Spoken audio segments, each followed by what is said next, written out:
Our first panel today will discuss spiritual readiness domain. This panel is designed to highlight the foundational nature of spiritual readiness as a source that drives a soldier's meaning and motivates growth in other domains. Today, we have our good friend, Chaplain Doug Ball, Chief Personnel Branch, Office of the Chief of Chaplains, to moderate this panel. Chaplain Ball has served in the Army as a chaplain since 2000 and currently serves as the Chief Personnel Branch. He received his commission through the Army ROTC at the University of Arkansas. What is that? Go Whoopik Suey? Okay, all right. His previous assignments have included multiple deployments to Afghanistan, Kuwait, Iraq, and Bosnia-Herzegovina. His degrees also include a Doctor of Ministry, Executive Leadership in Church and Private Church Ministry from Denver Seminary, and a Master's of Divinity from Trinity Evangelical Divinity School. Chaplain Ball, the floor is yours, sir. Thanks, sir. Appreciate that. I think I'm on here, right? All right, sounds good. We're going to kick off this panel by talking about prairie dogs, but I want you to stick with me because I promise you it wraps back around to spiritual readiness here. So in ecology, there's this idea of a keystone species. Where I'm from in Arizona, the prairie dog is a keystone species. For those of you not familiar with prairie dogs, they're not dogs at all. They're little rodents that dig burrows in the ground, right? And so the prairie dog affects the whole ecosystem. Their old burrows provide a shelter for ferrets and owls, and 150 total species live in old prairie dog burrows, right? Their grazing habits and the way they aerate the soil provide better grazing area for bison and antelope, and where those big animals can graze somewhere where they can see predators coming and they're more comfortable grazing, so it's good there, right? Prairie dogs provide food for predators like coyotes and eagles, although they do not do so voluntarily from what I'm told. So if the prairie dog dies out or moves on, it affects the entire ecosystem at that point, right? Charles Duhigg, in a book called The Power of Habit, expands this idea to the idea of keystone habits. Just like there are keystone species that affect a whole ecosystem, there are keystone habits then that can affect multiple seemingly unrelated things in our life. One of these keystone habits he talks about is eating dinner together as a family. If you want your kids to have good grades and get good SAT scores and therefore get into college so you don't have to pay for college, guess what? Eat dinner together as a family. If you want your kids to be better behaved and more well-adjusted and work better with teams and kids at school, guess what? Eat dinner together as a family. I think it's a pretty good deal, right? I get to eat. I get to talk to my kids about their day. They get better SAT scores and I pay less for college. So it works out fairly well. That's a keystone habit, right? Another keystone habit is working out. If you want to quit smoking, you know what the best thing to do is? Start exercising. A disciplined daily exercise program leads to people quitting smoking, right? It's a connected habit there. Furthermore, if you want to have patience with people and treat them better, guess what you should do? You should work out every day, right? It's connected. And it seems like maybe it shouldn't be that treating people with patience is connected to physical readiness, but it is, right? So in other words, certain habits and activities like a keystone species can become a keystone habit or activity that affects every area of our life. And that concept, I think, really supports this framework of holistic health and fitness. This isn't a smorgasbord of isolated options, right? This is a holistic approach by recognizing that there are connections and interconnections between all these domains of fitness overall. And furthermore, research will show you that spiritual readiness aspect of holistic health and fitness serves as this keystone domain. Get this around the board. People who participate in communal religion on a weekly basis tend to be healthier, live longer, have more resilient marriages. They're less likely to be a victim or offender of domestic violence. They're happier with life. They work better with larger society, and they have lower rates of depression and or suicide, right? Spiritual readiness is a keystone habit. It's a foundation, as we heard earlier, right? It's that core that underwrites the rest of this. If I could put spiritual readiness into a pill and sell it, I would be a really, really rich person. I'd be really weird too. But and I think there are people who have tried the whole spirituality through pills thing, but we do not recommend that as part of H2F. But spiritual readiness has a positive effect on suicidality. You're 81% less likely to think about suicide or attempt suicide with spiritual readiness in your life. All-cause mortality rates are reduced by 46% for those who are spiritually ready, measured sociologically. In fact, spirituality can add 7 years to your life, right? So just like if you want your kids to have good SAT scores, you should eat dinner together as family. If you want to live longer, be happier, be healthier, you should practice spiritual readiness here. It affects domestic violence, social cohesion, and teamwork, and lower rates of harmful choices and behaviors like drug and alcohol abuse or even reckless driving ties into spiritual readiness and the way that's measured, right? And so that's what we're going to do here today is we're going to explore this domain of spiritual readiness, discuss that importance, foundational position it has in the H2F paradigm. Sir, you've already been introduced bio-wise, so I'm going to skip reading your bio here, except I do want to note one thing that wasn't noted in his bio, and that was his accolades include a top 10 finish at the Army's Best Ranger competition, and he personally assured me that he could do so right now if we let him have another chance at it. So, Maybe not top 10. All right. You'd be willing to go, though, wouldn't you? Yes, sir. Let me introduce Chaplain Colonel Shmuel Felzenberg as well. He's currently at Fort Eustis, Virginia. He served 15 months as the command chaplain for TRADOC and now is walking through the transformation to be the command chaplain for T2COM, Training and Transformation Command.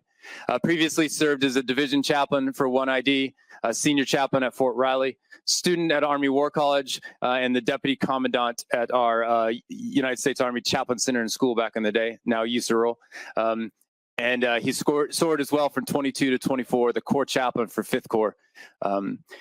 Graduated from Rabbinical College of America with a Bachelor of Religious Studies degree, earned his Master's of Divinity degree and Rabbinic ordination in Israel.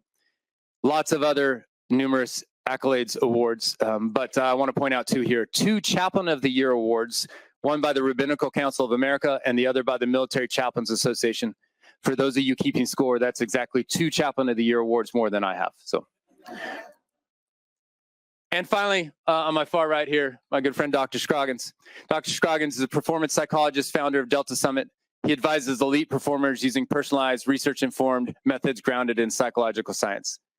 He served as a research psychologist in the Army of the Chief of Chaplains, developing evidence-based tools to strengthen and measure spiritual readiness within Army units. Before that, Dr. Scroggins spent 6 years at the U.S. Army Research Institute, leading a research team focused on science-based interventions to enhance soldier resilience. He earned his PhD in psychological and brain sciences from the University of California. He served in the U.S. Army for 5 years as a combat documentation and production specialist, and while stationed in Germany, was awarded the Soldier's Medal for intervening in a knife attack and detaining the assailant. And I'm looking forward to that story someday. All right, with that being said then, let me jump into the questions for our panel. So panel members, in the old days of comprehensive soldier fitness, which predated H2F, I would often simply describe the spiritual dimension. The Army's been doing this spiritual readiness thing for a while, but I would describe the spiritual dimension as just simply the source for our big answers to the questions of life, right? In H2F, the Field Manual 7-22, it lists out some of these questions. There are questions like, what gives my life meaning? Do I believe my life has purpose? What gives me inherent value?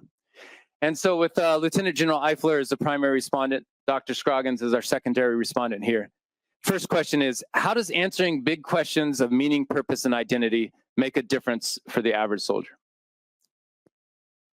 Yeah, I guess I got top billing on this one, Doc. That's surprising, but yeah, I think it's really important for us to, as individuals, whether you're in the military or out, to have your purpose. I think everybody's put on this planet with a purpose, and finding that out and figuring out what that is and pursuing that is really important. I think when we don't have that purpose, we don't have that identity of who we are, we struggle with other things. And I think that's foundational of what we try to do in the Army. We try to, hey, here's your purpose. Here's what you do. We exist to fight and win our nation's wars, and that's a a team purpose that we all get together and get behind. But even deeper than that, okay, what is my personal purpose and all that? And some people struggle with that, and I think this is a good discussion on how do we connect with that and how do we move forward. A purposeless person is not very good, and it falls into prey into that other category of the other percentage of people that fall prey to depression and some other things that can lead to this. I'm not a doctor, right? But what I've seen firsthand is when you don't have that, you don't have that drive, you don't have that will to fight, you don't have that I'm never going to quit. If you don't have that purpose and identity, and I think that fits well with what we are as soldiers or in the military in general. Like, we need our soldiers, our military, to have that type of attitude. So having that purpose, having that connection to do that, and their identity is super important. Just a quick anecdote. Who wants to join the U.S. Army North Carolina? Or would you rather join the 82nd Airborne? There's a big difference. Big difference. It's identity. Nothing against North Carolina. But you get the point. There's a legacy. There's a history. There's a whole identity of what it is to be a paratrooper, and all that goes with that. There's an esprit de corps. Take that away. What does that do? You took those Maroon Berets away. You took that mission away. What would that do? It'd be catastrophic. So I think that's really what is really important. When you talk about pride in your units, a lot of people in here served in the military. You think back of the great units you were part of. I can't think of any unit that I wasn't a part of that wasn't great, because that's what you're inculcated when you get there. Like, we're different, we're better, we're special, we can do this. There's nothing that we can't do. And the more you have that purpose and that sense of identity, the less likely you're going to be thwarted when things go south or things go bad. And you can watch it on TV, on football or baseball or any sport, and basketball. Like, who is going to survive? Who is going to come back when the chips are down? That's who we want in our military. So we have to develop that. And I think it starts with understanding your purpose. Doc, how'd I do? Was I okay? Fantastic. Okay. Roger all, right. ditto. And no, really what it is, and the research is clear on this, it really is like a superpower, right? It touches all the other domains. And having the answers to those big questions, soldiers who can answer those, right, about meaning, purpose, and value. One, that's at the heart of spiritual readiness, and two, it directly supports every facet of their well-being and performance. And we've talked about research and some of the findings that are out there, but I mean, the research is so robust, right? These aren't one-off studies. This is robust research. So having a strong sense of purpose is associated with greater psychological and physical resilience. It's also linked to better physiological and cognitive functioning, right? So not only are you able to maintain and stay in the fight longer, you actually perform better in the fight. I read a study just the other day that in combat, soldiers that rated themselves as being high in spirituality, they experience fewer stress-related sleep problems, right? So we talked about the importance of sleep. So now we have a connection here, right? So if you're spiritually, you rate yourself as being a person high in spirituality, when you're in a combat situation, you're more likely to sleep better, get that restorative sleep, and therefore what are second, third order effects of that? Also, I mean, it even spreads beyond kind of our domains here and talks about ethical performance, right? So we know that when you're in a high stress situation, right, like we expect in LISCO, and I know we're going to get to LISCO later, there's going to be ambiguity. People are stressed. When people are stressed, they're more likely to make unethical decisions.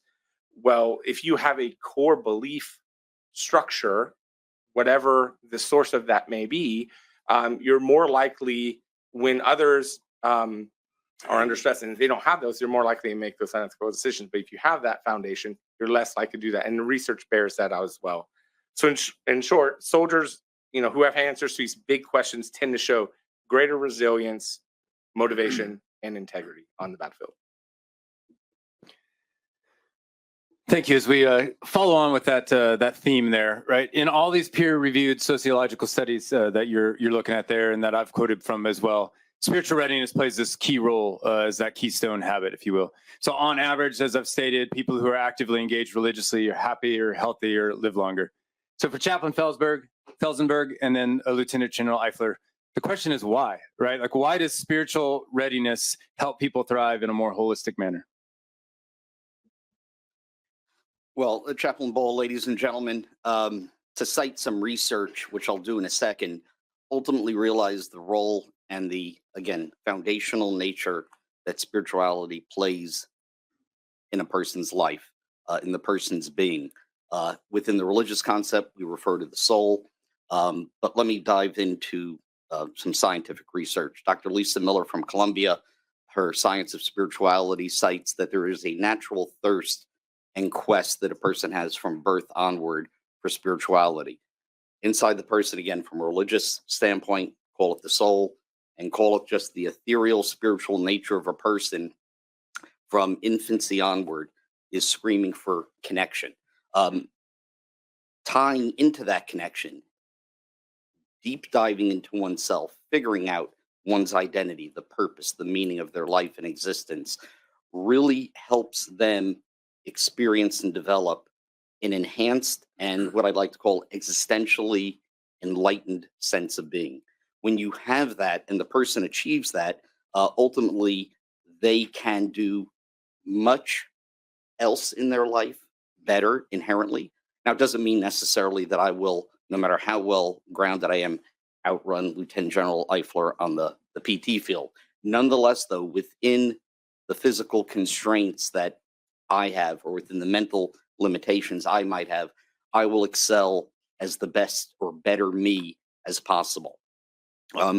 To condition oneself spiritually, to get at spiritual fitness, an enhanced state of spiritual readiness, allows the person to condition that spiritual muscle, if you will.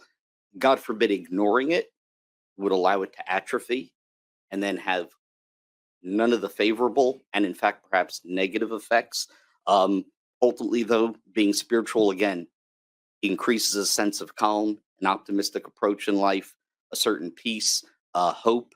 Chaplains themselves consider themselves often folks who help provide hope to people, to the force at large. And when you have a favorable, optimistic, calm, peaceful approach, despite the chaos and dynamic environment in which we operate, you tend to get best results possible. That's a perfect answer.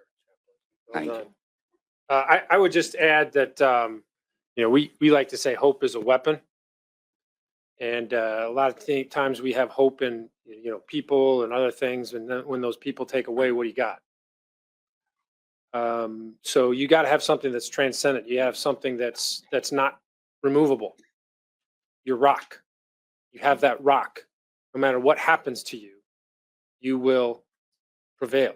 And I think that's what the real importance that if we really tap into that, like you like Chap said, you could be physically phenomenal, but if you are not strong in this regard, it's like a paper tiger. And I think that's what's so meaningful in this. When everything's going south all around you, and you have that, be able to be above that and overcome, and in the military terms, still complete your mission, despite the odds, despite what's going on around you. That's what why that's so foundational. That if you have that, you really can be the best you, as the chaplain said, that you're able to be. Thanks, gentlemen. So there's a little bit of tension as we talk spiritual readiness, because as you can tell, we've also brought up this idea of religion as we talked about it. It's inherent to spiritual readiness discussion, but it doesn't necessarily apply to everybody in the Army. So Field Manual 7-22 observes that most Army professionals identify with some form of religious belief underlying the spiritual dimension. However, it also states that the spiritual readiness domain is universally vital to all personnel, no matter their background, philosophy, or religion. So for Dr. Scroggins and then to Chaplain Felzenberg, what can the Army do to shape spiritual readiness in a way that it applies to those who are non-religious, but doesn't minimize or overlook religion's role in the spiritual readiness domain? Yeah, and this is a really important question, right? To get this right, we have to get this right, this question right. And I think kind of making the distinction between form and function can be important here, right? The function of spiritual readiness, as I see it, is what the Army cares about, right? That's the soldiers have meaning, purpose, values, connection, an inner moral compass that fortifies them and sustains their will to fight. That's what the Army cares about. Now, the form of spiritual readiness is the specific religious, philosophical, non-religious source from which those soldiers draw that meaning and those values. So I think a winning message is we care that you have beliefs and values that strengthen you, not necessarily care about the sources of those specific beliefs. Right? This way we don't have to worry about devaluing any specific religion, because the Army is supportive of all forms of spiritual readiness, religious or otherwise. And so what does that look like in practice, right? That's often one of the questions. Go, okay, that's great, Doc, but now what? Right? So it's commanders encouraging soldiers to develop their own source of meaning, right? It's oftentimes it's taboo to do that. People are hesitant to encourage people to develop sources of meaning and purpose. It's seen as was mentioned earlier as a personal thing. Accommodating religious practices. So there are people, a significant number of people in the military who have in the Army that have religious practices. So making sure that we accommodate those and allow them to fully exercise their religion. It also means building parallel on-ramps for non-religious soldiers, right? So you can think like value-based leadership development, right? Or reflective practices, mindfulness, or meaning-making work, right? They're meaning-making workshops where people could be exposed to material that or make it themselves that they can do that. It could be anything from the Bible to Marcus Aurelius's Meditations, right? If they're Stoics. And then also, and this is really important, really identifying spiritual readiness and elevating it to a point that's just as important as PT. We've talked about all the benefits of this, right? So we make time every day. Me less so now, right? As a civilian, but back when I was a soldier, every day. But though I'll get back on that. I've heard that. That's a thing. That's my takeaway here. My growth here is that we make time for PT every day in the Army, but then kind of these other domains, we have to make sure that we resource them and make time for them equally.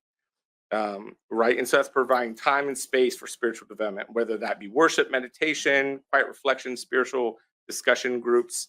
And finally, just making sure that we make it clear that spiritual readiness is about the outcome, right? A strong, centered, resilient soldier, not about one prescribed path or another. Without trying to parrot much of what Dr. Scroggins said, by exception, let me offer also the following. The importance of religion is not at risk of being overlooked. Number one, historically, we're a nation founded on religious freedom and practice. Number two, societally, there is adequate amount of religion for those who seek and would like it. And of course, it's codified in regulation, all things pertaining to Title 10 religious support, free exercise, and of course, religious accommodation, which has blossomed even in recent years. The beauty of what H2F gets at with its spiritual approach is it provides a common language. Many younger generation or people throughout society, some of whom, whether they identify as atheist, agnostic, or other, simply put, everyone can ask themselves those questions we talked about that get at purpose, identity, and meaning. And when you address it from a spiritual lens, it's a common language. Furthermore, not just that, almost that, as they say, is a bad joke. Doug is Christian. I am Jewish. Obviously, we have chaplains of many different colors, so and shapes and sizes and faiths. But when you have different religious approaches, what Doc said, it's not necessarily about any one approach.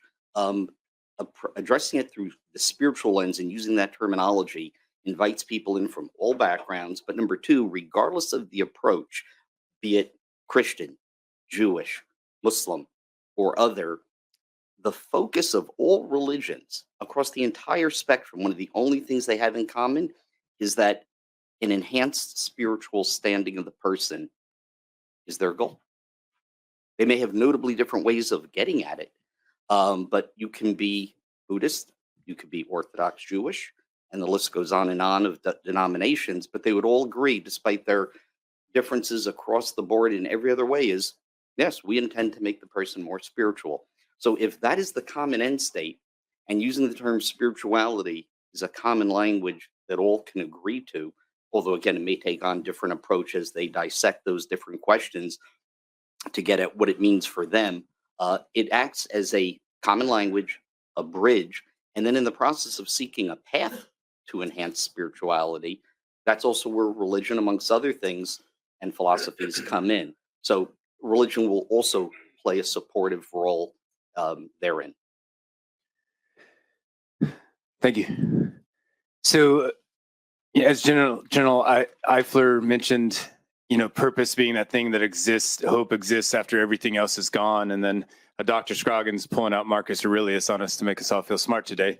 I'm thinking now of Admiral Stockdale, if you've ever read the book Philosophical Implications of Being a Fighter Pilot, I believe it's called. Great story there of somebody who took this spiritual readiness and then 7 years of captivity as a prisoner of war. It was that kept him going when everything else was stripped away, right? And so let's change now to that topic of combat. FM 3-0 on multi-domain operations speaks often of the will to fight, how the will to fight is so important in large-scale combat operations. LSCO won't require only physical and mental readiness, but it also requires spiritual readiness for us. So for Lieutenant General Eifler and then Dr. Scroggins, what role will spiritual readiness play in that type of large-scale, near-peer combat operations that the Army is currently focused on? Yeah, I think, I feel like I'm a broken record. I keep saying the same things, but I think it is that important because of what it does for you when everything around you is hectic or in the VUCA environment, violent, uncertain, ambiguous, all of that is going on. And we see a leader that is handling that well. And then people want to emulate that. So I think that's another key attribute of this. If you demonstrate this and you can do this type of thing, despite everything going around you, how do you get that? What is so special about that leader? And it intrigues people, and then they want to emulate you. What's wrong with that, right? So I think being a LSCO large-scale combat operations, you can say that there's going to be a lot more casualties, a lot more violence. There's going to be less safe areas. The battlefield is expanded, and how do you deal with all that?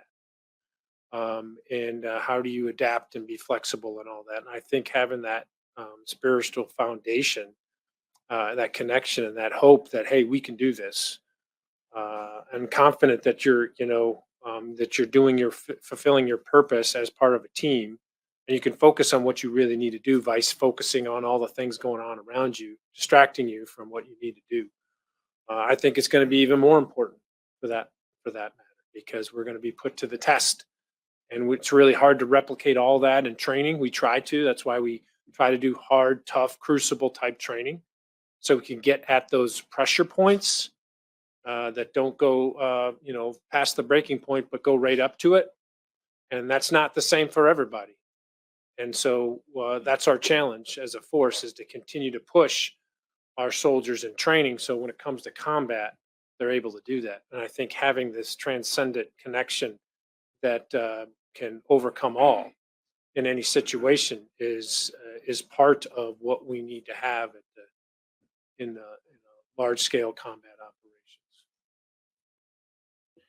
All right, now I'm going to try and stick to the script here. So, I've been in this headspace for probably about 8 years. Back when I was with the Army Research Institute, I had the great privilege to take part in kind of wargaming MDO back when it was MDB, and kind of saying what are the implications for the human system?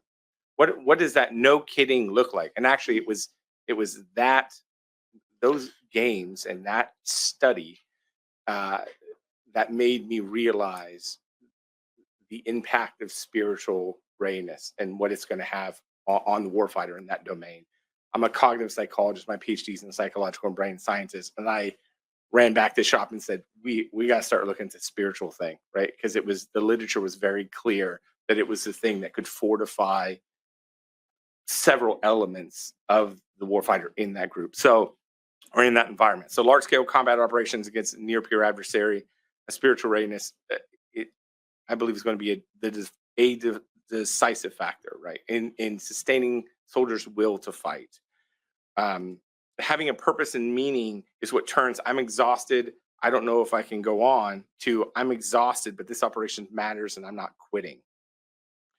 Right. So and it becomes even more critical because we have to put ourselves in that headspace. And oftentimes we'll kind of say, okay, yeah, it's going to be rough. It's going to be a rough battle, but you got to think about it. You got protracted battles, right? Contested integrated communication, different domains, physical space, cyber, that are all going to be contested simultaneously.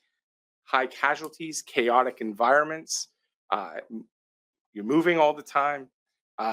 Your formation. So you say, well, what is that going to do to the human system? And the short answer is it's going to degrade it across every aspect of it. So these conditions are going to test our soldiers unlike any previous conflict. And I don't say that lightly, right? I'm thinking World War II with AI and advanced technology, right? Hypersonics, etc. So in that environment, physical training, cognitive enhancement, nutrition, sleep management are going to be necessary, but they're not sufficient. At some point, the question is not just, can I shoot, move, and communicate, but why am I still doing this on day 47 when I'm exhausted, I'm mourning the loss of my comrade, and I don't know if we're making ground. I can't see it at my level, what we're doing. Like if we're actually winning this conflict, though we will. But for the soldiers who are in that muck, they're likely going to have these questions, right? And those questions themselves are going to cause a degradation of the will to proceed if they don't have something there to moor them in that storm. So spiritual readiness is the antidote for fear and fatigue. If our soldiers are spiritually strong, meaning they're mentally and emotionally grounded in something larger than themselves, they will not easily lose that will. Even when the fight becomes long and brutal, they will adapt, they will endure, and they will endure far longer than a less resilient force might collapse or surrender. In a near-peer LISCO environment, that capacity will be our competitive advantage. Right? Our adversaries can copy or try to copy our equipment, our technology, our tactics, right? Our training plans. It's much harder to copy a force whose members have a deeply internalized sense of meaning, responsibility, and hope that persists in prolonged stress. So if we intentionally cultivate a spiritual domain alongside the other H2F domains, we're not adding a soft kind of domain or a nice to have. We're building an overarching fortification that keeps the human system from cracking under the pressure of that fight. You said the antidote to fear and what? Yeah, it's pretty powerful right there.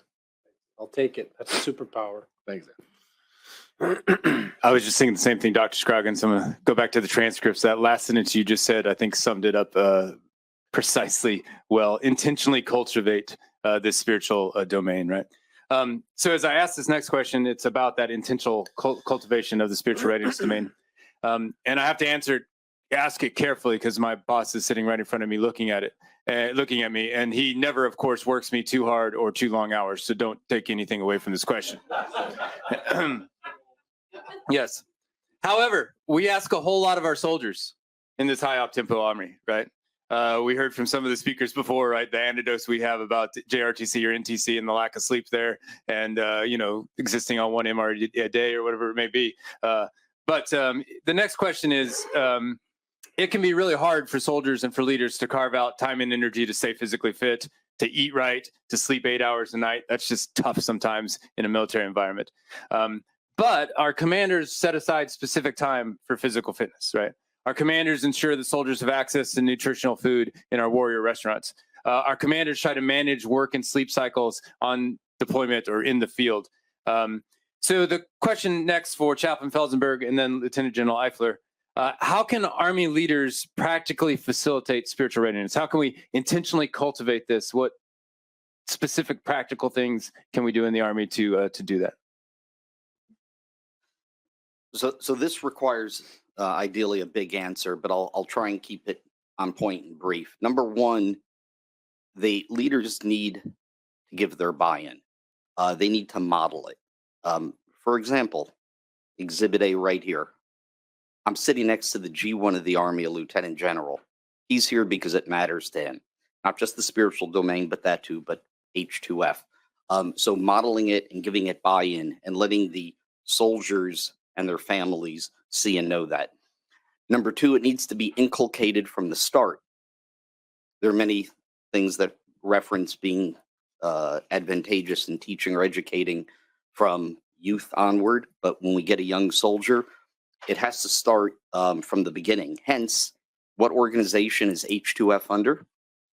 CIMT, all things basic training, IMT, and that's where it belongs under General Francis and his people.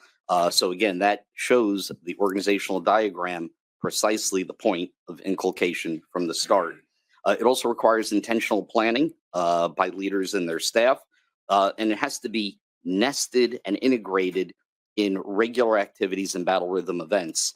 They need to make it personal because ultimately it is uniquely something that belongs to every single soldier. Every single soldier is ultimately responsible for and owns that spiritual battle space within them. It is a never-ending developmental approach and work in progress. Typically, we use the word work in progress, sometimes refer to something that's not so good or not there yet. But the reality is you can be on one end of the spectrum, somewhere in between, or on the far end. And if I ask the chief of chaplains, hey, sir, are you completely spiritually ready at 101? He'd probably say, nope. Is that correct, sir? There's always growth in every single person in the world. It doesn't matter. You could be head of a denomination, lead philosopher, have all your stuff squared away. And spirituality, it's like a ladder, a shaky ladder. You're either going up or down. You can't just kind of straddle in space and hang on there. So it's a never-ending approach. And if we hit that with soldiers and explain to them, doesn't matter where you are, you gotta grow and you gotta trend. You gotta find yourself and find that purpose and meaning. And then lastly, of course, commanders would be well advised to leverage and utilize their unit ministry teams. You have chaplains, 56 mics, who are subject matter experts, not necessarily individually in every single spiritual rite, ritual, denomination, belief, but they know where to find it. And they can definitely facilitate leaders' efforts and soldiers' quest for spiritual readiness. Another great answer. Everything that I would have said, only you said it much more nicer than I would. I think that I would say, to your shaky ladder thing, it's really going up a down escalator. Like when you're a kid or maybe a older kid, that you can get up that down escalator, but when you stop, you're going back down. And I think that's what we're really trying to get at. Is you got to continue to develop yourself and really got to be humble enough to listen to other people and grow yourself. And again, I can't overestimate the power of the example for others to follow. The modeling that Chaplain talked about, that is so key. I don't try to like over stress something, but I'm not going to hide my faith as a commander. No one tells me I have to hide my faith. I'm not going to proselytize, but I'm not going to hide my faith either. And I think that's important. A lot of people, again, like I mentioned earlier, like to put that on the shelf. Well, I am who I am, and I'm going to be that person. And if people want to ask me about that, or what I do to prepare each day, or how do I do that, or what makes me strong in this, and what am I working on, and then I had that conversation with them. I think that modeling the behavior and doing those things, and that's important. And I think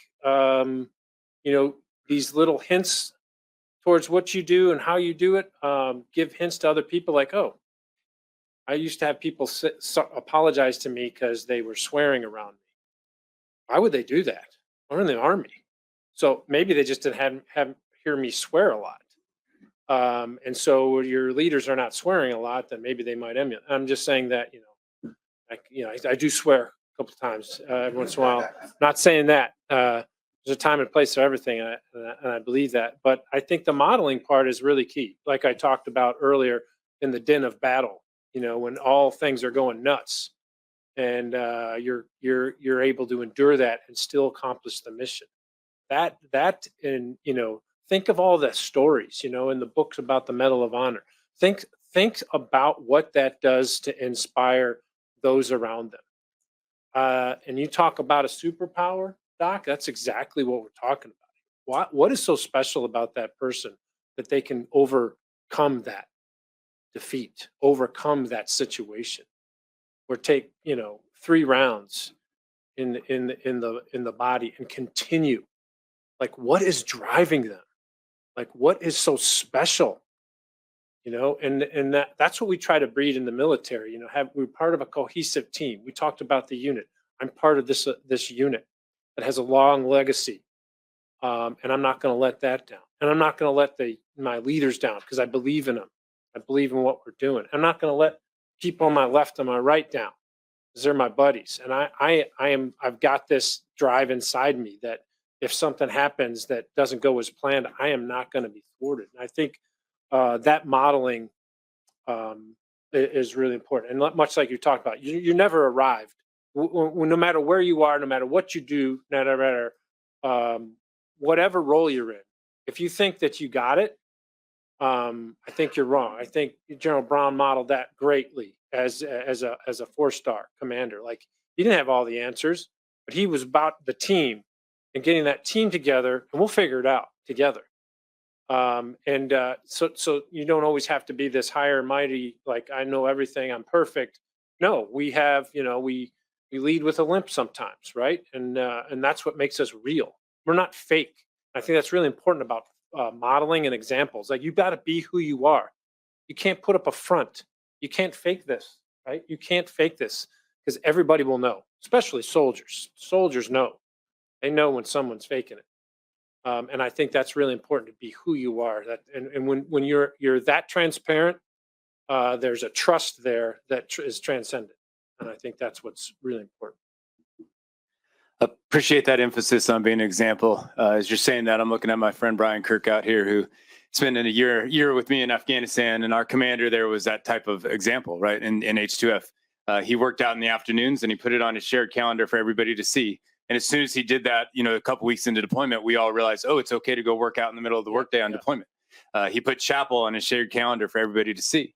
And that didn't mean everybody went to the chapel service he went to, but that meant people of all faith groups felt empowered that they could take the time away on a Saturday evening or Sunday whenever they needed to go and hit their chapel service. And I think that's a great point, Chaplain, because we can't be afraid of that. Like, I'm going to work until the boss just left at 1500 to go to his daughter's recital.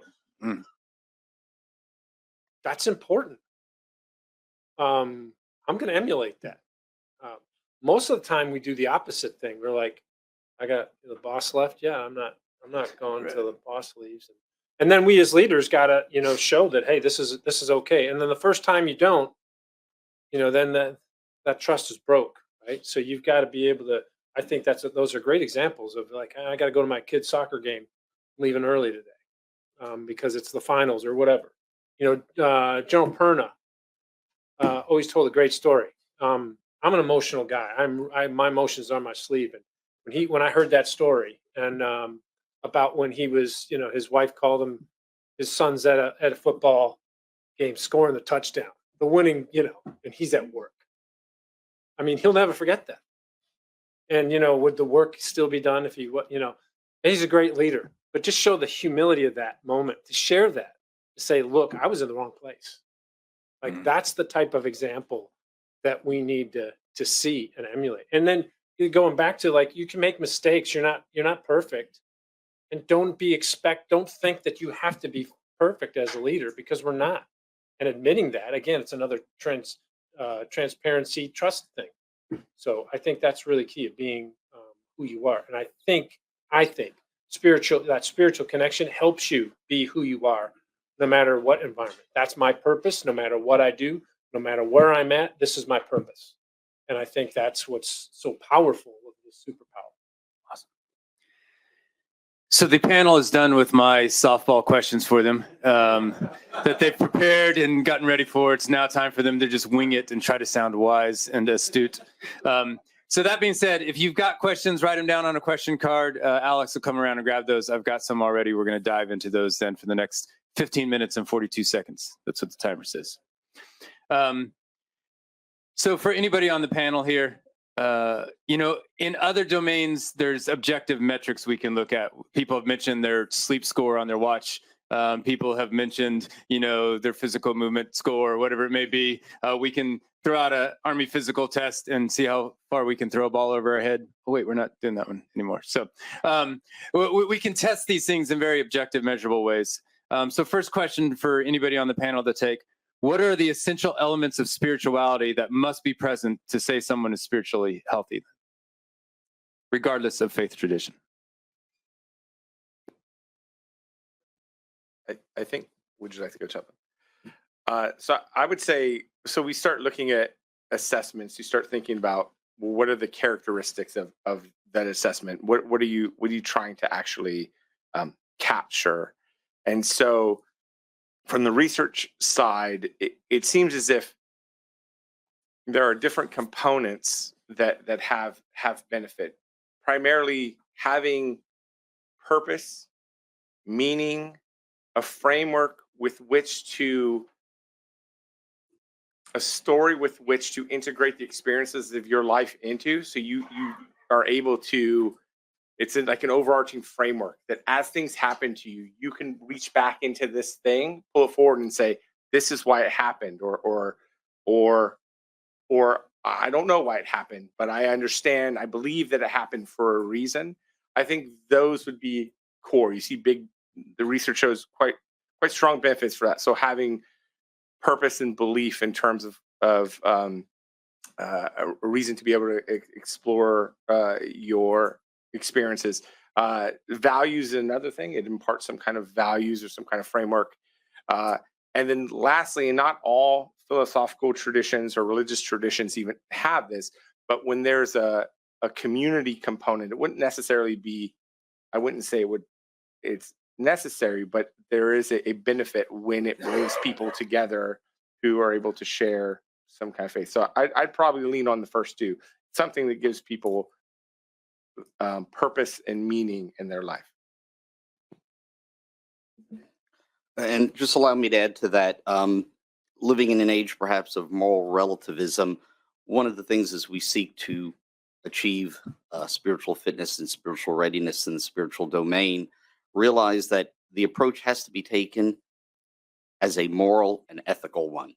We see all too often throughout world history where, whether in the name of religion or in the name of certain spiritual beliefs, an unethical or immoral approach was taken, numerous things were justified, and horrific outcomes occurred. So as the individual starts or begins or continues their journey, because indeed it never ends, they always have to try and be grounded, which is why often having an appropriate mentor to work with to ensure that they stay on azimuth, and that it is always ethical and moral. And then also, Chaplain Ball had before used a couple of his questions, used the term engage. Indeed, this is not necessarily a lone wolf practice. While the individual owns their own spirituality and requirement to improve, hopefully, spiritually, he talked at the very start during his preamble about the protective nature of being spiritually attached, particularly in a community of said practice. Whether that means going to church or synagogue or whatever face it takes up, but doing it oneself alone in a room by themselves with no help external, no larger wisdom, no communal support, puts them inherently at a disadvantage. So to really be properly nested and networked into the best outcome hoped for, and have the best statistical affiliation with all those protective factors, it really needs to be in some form or another through human connection, because we are social creatures, and in a community.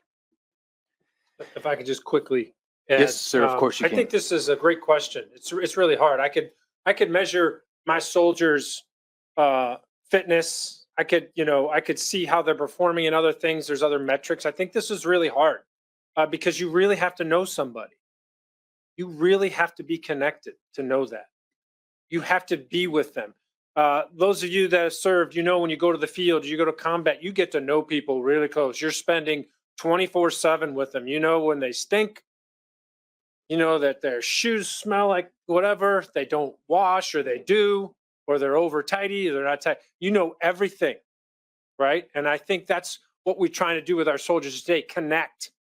You know, it's something about we want 100% connection. And the secretary mentioned in his message to the force, like connect, like not this way, right?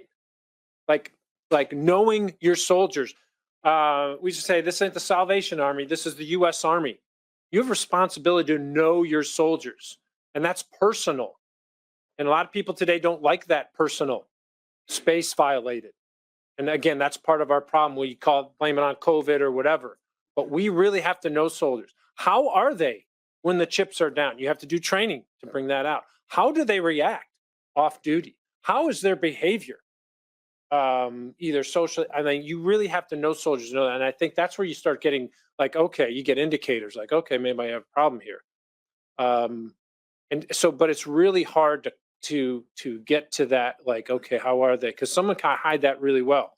You look at suicides. If somebody is really connected, they're part of a team, they're doing great. What happened?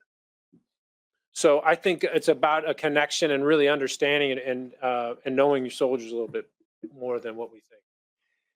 Yes, sir. You just mentioned that I think you said, people these days don't always want that intrusion, those questions, which alludes to the fact that I got 4 questions up here that point to the fact that the average soldier might be younger than most of you on this panel. There are 4 different questions here about 17 to 21-year-olds, right? So, I'll just read a couple of them and then turn it over to these, right? Could you speak to trends or perceptions of spirituality in today's young adults, 17 to 21 years old, based on your anecdote or research experience? That's one question. Another one says, are we making presuppositions about spirituality that younger generations would challenge? Another one said, how do we frame these messages to a generation that has not been exposed to spirituality? And this last one says, for the 18 to 20-year-old soldier with limited life experience, how do we address these 3 core questions in the spiritual readiness domain? So I'm hoping someone on this panel is more of an expert in 17 through 21-year-old spirituality than I am. But that's the gist of these questions. Are we framing this right for our younger soldiers, or is this something that we might be missing the boat as people who are slightly above 21? Well, I'll just tell you just my experience. I'm not a doctor. I don't play one on TV. But the limited research, the connection that I have with some people in the business, Doc Bryant from Ohio State. Unfortunately, I'm a Michigan guy, but he's wrote Rethinking Suicide, how we're looking at things like that. That again, older people looking at a younger people problem. And what are we really looking at? And it was really about, living a purpose life, a life worth living. It's not necessarily a mental problem. It's a problem that they're dealing with, and they're going to the wrong solution. I think of Lisa Miller's book on the awakened brain, and talking about like the research about what people go through and what they think about with the spiritual connectivity versus not. And then, so how do we stay connected? Well, I mean, when we had problems when I was up in Alaska, we listened to the soldiers. We listened to the young soldiers, and we listened to the young NCOs. That's ground zero for problems, right? We can come up with all sorts of great ideas and principles, but the people at the, I used to say, General, Sergeant Major of the Army Daily, and I used to talk about it's always a frontal assault at the squad level. No matter what maneuver or anything at the squad level, it's a frontal assault. And that's where the rubber meets the road. So I think you got to listen, and you got to figure out, some people, when you get them together, they really will talk about how to do this. And I think that's what we did. We wanted to connect. I wanted to make 100% connection. We had this thing up there. We were called the Mission 100. I wanted everybody connected. Well, how do you make that happen, sir? Like, I don't know. How can we do this? What if we called the parents of your young soldiers? You can't do that. Why not? well, you're not supposed to, they're adults. And I'm like, well, we're just going to do it anyways. And people are like, well, I don't want to do it. And then so some of these young NCOs and midlife NCOs would call in parents and say, I got Bobby Brown. I got your son, and nothing's going to happen to him on my watch. And if you need anything, here's my number. You have any problems or questions? Give me a call. What do you think the response was from the parents? What would you feel like if your son or daughter's boss gave you a call in any profession and said that? Wow. I don't think they were prepared to hear that from the parents. Again, that's a link from a young generation to an older generation right there. They just made that leap. And those that did that, amazing. People crying on the phone. Like, why are you crying? I'm just letting you know. Here's my number. Like, this is so cool, because we became a connection, a people relation. It's not this big army machine, it's institution. It broke down that barrier. And I think that doing things like that makes a difference. And how you connect with the younger folks. We made everybody go see an MFLAC, a military family life counselor or chaplain. We had a bunch of them. And hey, you don't have to talk, you don't have to say anything, but just go see, everybody's going to see him.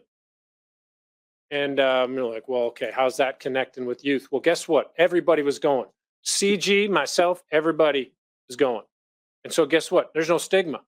And so next thing you know, everybody is talking to their counselor, and their best buddy's the counselor, or with a chaplain. It's almost like it's not another chaplain, but another avenue for people to connect and say, hey, I got a problem. They weren't comfortable talking to somebody else. Maybe they were not comfortable talking to the chaplain because they're in the military. They're comfortable talking to a civilian that was not connected with the military and will not say anything, but they got them help. I mean, I'm good with that. And so when everybody's doing that, it has this own energy of itself. Like everybody's getting better. The rising tide raises all boats. And I think those are the type, because you're right. I'm 57. I'm like, but I did raise kids. I raised teenagers. I figured it out. And I think that connection, we can't always think that we got it. We always got to be listening and adjusting to the needs and to adapt our connection. Yeah. Because of what I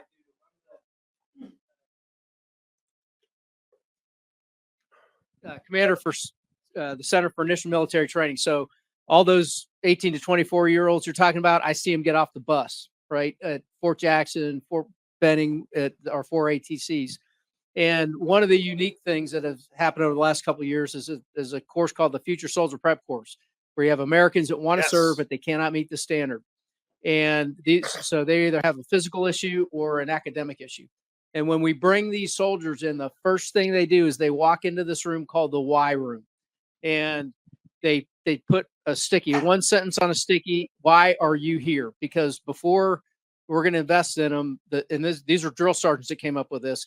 What is making you come to do this additional training so that you can just start training in the Army once you meet the standard? And these people put their why on the wall. They stick it on the wall, and you walk through that room, and it'll bring a tear to your eye about why they're doing certain things. It could be, I came from a bad family. I was living on the street. I was all kinds of things. I wanted to prove to my dad I was actually worth something, but without saying the spiritual dimension, that's exactly what that is. Right. And it is remarkably successful. And so I think to whoever was asking the questions about how are we getting to these folks, helping them learn their why is one of the most important things we can do in the spiritual domain. And without it having to be a chaplain or anybody else, these are leaders that are out there soliciting this out. And people, once they know what they're about, and to General Eifler's comments earlier, everything else works better. And so I think, to your point on, being positively intrusive in people's lives, you have to ask that question, what's your why? And that has been remarkably successful with a group of folks who cannot meet the standard initially, and motivating them to continue on and get over whatever hurdle they have to continue their training and service in the Army. So just another perspective on someone who gets to see all of those folks come in the Army every day. Great point. Hey, there are many, many good questions left remaining in my stack, but there's not much good time remaining in our time here. So I invite you to, if your question wasn't answered, we've got break times, we have follow-on discussion times, we've got a networking lunch. Anybody around here would love to try to wade through the sticky parts of spiritual readiness and answer questions for you, I'm sure, as they're able to be around. But we're going to wrap it up there. Big takeaways as I listened to this was, first of all, that this needs to be something that's intentionally cultivated, right? Love the way Dr. Scroggins said that. And you could hear that in General Eifler's comments. You could hear that in Chaplain Felzenberg's comments as well. This isn't something that accidentally happens. We need to invest in the spiritual readiness aspect of things. It's a domain that's inclusive of religion, but not exclusive to only religion as well. It helps all soldiers answer these big questions of meaning, purpose, identity, and value. And as we just heard, provides that why that drives people to do what the Army may ask them to do someday in large-scale combat operations or other situations. So really appreciate you panel members. Thanks for putting up with my poorly worded questions, and thanks for answering the great questions from the audience, and appreciate your time here today as well. Thank you. How about a round of applause?